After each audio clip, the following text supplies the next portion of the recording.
Magandang araw mga bata! Ang ating asignatura sa araw na ito ay edukasyon sa pagpapakatao.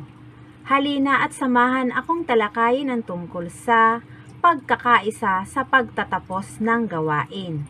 Ako po ang Teacher Lani.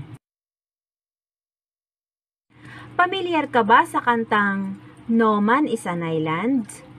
Oo, walang sinumang nabubuhay na nag-iisa. Kailangan natin ang isa't isa upang mabuhay bilang panlipunan na nilalang. Sa pakikiisa, na ipababatid mo ang iyong pagmamahal at pagmamalasakit sa kapwa. Dito mo rin maipakikita ang iyong halaga bilang bahagi ng pangkat. Ang tao ay panlipunang nilalang. Nabubuhay siya kasama ang kapwa. Kaya, mahalaga na matuto siyang makipag-ugnayan